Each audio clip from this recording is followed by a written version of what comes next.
ప్రేమ అయితే ఉదయాన్నే జాబ్‌కెళ్ళటానికైతే రెడీ అవుతుందనమాట. ఇక అప్పుడే ధీరజ్ ఎక్కడికి అని చెప్పేసి అడుగుతాడు.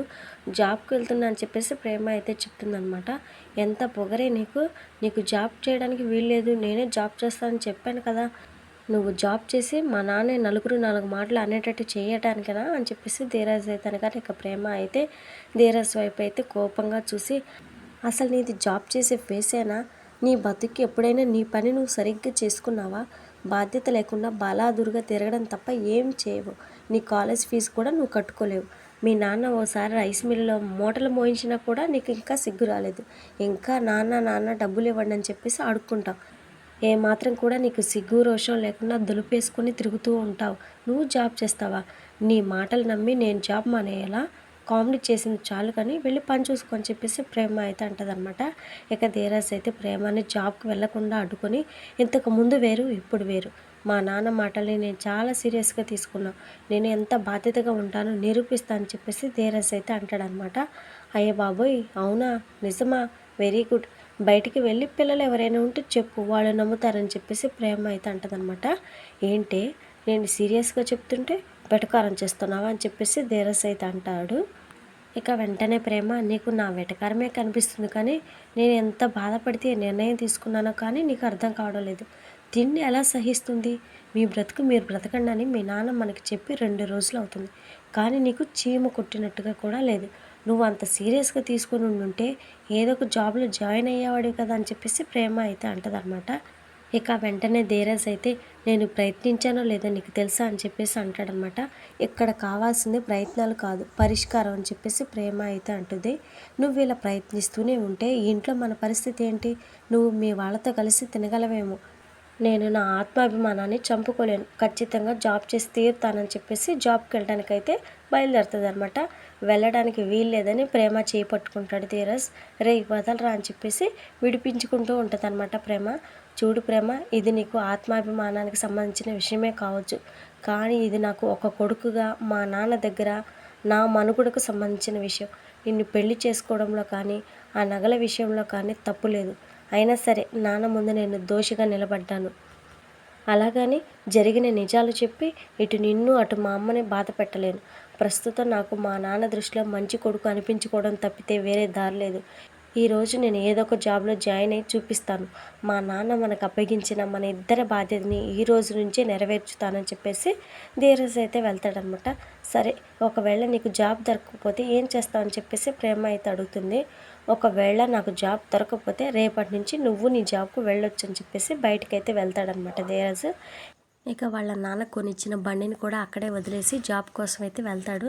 ఇక వేదవతి అయితే రే చిన్నోడా నువ్వు నాతో మాట్లాడకపోతున్నావు అనే బాధని నేను తట్టుకోలేకపోతున్నాను అని చెప్పేసి ఏడుస్తూ ఉంటుంది. ధీరజ్ అయితే ఇక జాబ్ కోసం తిరుగుతూనే ఉంటాడు కానీ ఎక్కడ జాబ్ అయితే దొరకదనమాట. ఇక ప్రేమ వాళ్ళ అన్నయ్య విశ్వ అయితే ప్రేమని కలిసి ఆ ధీరజ్ కోసం నువ్వు మమ్మల్ని వదిలేసి వెళ్ళిపోయావు కదా అక్కడ ఒక్కరోజైనా సంతోషంగా ఉన్నావా? కనీసం ఆ ఇంట్లో ముద్దైనా తినగలుగుతున్నావా? ఆ ధీరజ్ గాడు నిన్ను మోసం చేయడం తప్ప ఏమీ చేయలేడు. నీ మెడలో ఉన్న ఆ పసుపు తాడు తీసేసి మన ఇంటికి వచ్చాయని చెప్పేసి ప్రేమ మనసు మార్చాలని చూస్తూ ఉంటాడనమాట. ఇక ప్రేమ అయితే అన్నయ్య మంచి అయినా చెడైనా నా మెడలో ఈ బంధం ముడిపడింది. చావైనా బ్రతుకైనా నన్ను ఇలా బ్రతకనియండి. నీకు దండం పెడతాను. నన్ను ఇలా వదిలేయండి. నేను రానంటే రానని చెప్పేసి ఏడుస్తూ అక్కడి నుంచి అయితే వెళ్ళిపోతుందనమాట. ఇక ధీరజ్ అయితే ఏ జాబ్ దొరక్క ఇక వాటర్ ప్లాంట్ దగ్గరికి వెళ్ళి వాటర్ క్యాన్స్ ఇంటింటికి వేసే జాబ్లో జాయిన్ అవుతాడనమాట. ఇక వాటర్ క్యాన్లో ఆటోలో వేసుకొని ఇంటింటికి వెళ్ళి వేస్తూ ఉంటాడు.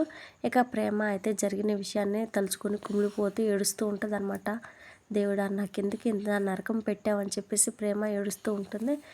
ఇక రామరాజు ఫ్యామిలీ మొత్తం శ్రీవల్లితో నిశ్చితార్థం జరిపించడం కోసం అని చెప్పేసి ఇక గుడికైతే వెళ్తారనమాట. ఇంతలోనే శ్రీవల్లి అయితే బాబోయ్ అని చెప్పేసి చందుని అయితే పలకరిస్తుంది. ఇక పిలుపుని ఒక్కసారిగా అందరూ షాక్ అయిపోతారనమాట. ఏంటి అప్పుడే బాబోయ్ అంటుంది ఎవరిని అని చెప్పేసి వేదవతి అనగానే ఇంకెవరిని బావగారిని మీ పెద్ద కోడలు చాలా ఫాస్ట్గా ఉంది అత్తయ్య అని చెప్పేసి నర్మద అయితే అంటదనమాట. ఇక ఇంతలో శ్రీవల్లి చందు బావ రండి రండి అమ్మ వాళ్ళు మీకోసం ఎదురు చూస్తున్నారని చెప్పేసి అంటుంది.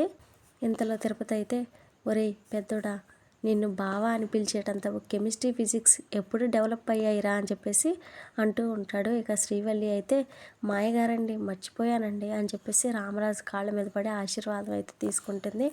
నా పెద్ద కోడలికి ఎంత గౌరవమో చూసి నేర్చుకోండి గవర్నమెంట్ ఉద్యోగి గారు అని చెప్పేసి నర్మదాతో అంటూ ఉంటుందన్నమాట. అంటే ఏంటి, ఇప్పుడు నన్ను కూడా మీ కాళ్ళకి నమస్కారం పెట్టమంటారా ఏంటి?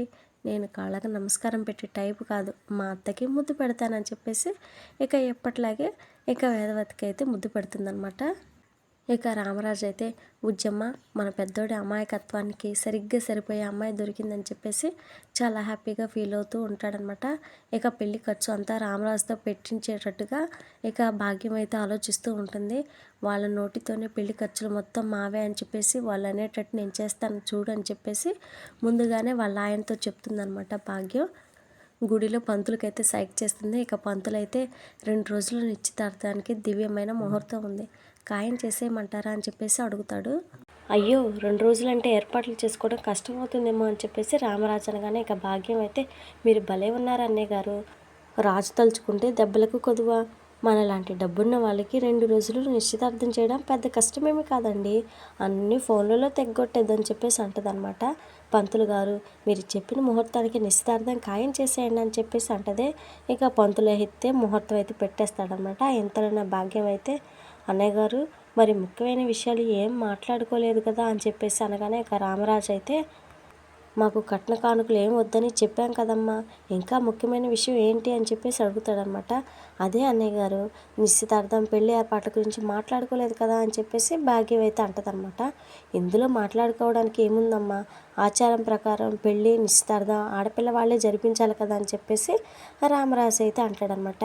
అంటే అన్నయ్య గారండి మా ఇళ్లల్లో నిశ్చితార్థం ఆడపిల్ల వాళ్ళు జరిపిస్తారు, పెళ్ళి మగ పెళ్ళి వారు జరిపించుకోవాలని చెప్పేసి అంటదనమాట. ఇక ఆ మాటతో రామరాజు వేదవతులు అయితే ఒక్కసారిగా షాక్ అయిపోయి ఒకళ్ళ మొక్కలు అయితే ఒకళ్ళు చూసుకుంటూ ఉంటారు. చెప్పండి అన్నయ్య గారు పెళ్ళి జరిపించేస్తారు కదా అని చెప్పేసి అంటదనమాట. ఇక వెంటనే నర్మద కూడా నేను అనుకున్నదే నిజం, ఈ భాగ్యం అంతా డోబు మనిషి, చెప్పేవన్నీ అబద్ధాలే, వాళ్ళు ఉన్నోళ్ళు కాదు ఏం కాదు, అన్నీ బడాయికి పోయి లేనివి కూడా ఉన్నాయి అని చెప్పేసి చెప్పుకుంది. ఆ మాటే సాగర్తో చెప్తే నన్ను నమ్మడం లేదని చెప్పేసి అనుకుంటూ ఉంటుందన్నమాట.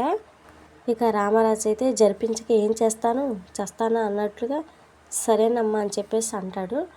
ఇది ఫ్రెండ్స్ మరి వాళ్ళ వీడియో నెక్స్ట్ ఏం జరగబోతుంది ఏంటి అనేది మిస్ అవ్వకుండా తెలుసుకోవాలనుకుంటే మన ఛానల్ని వెంటనే సబ్స్క్రైబ్ చేసి పక్కనే ఉన్న బెల్ బటన్ని క్లిక్ చేయండి. Thank you friends.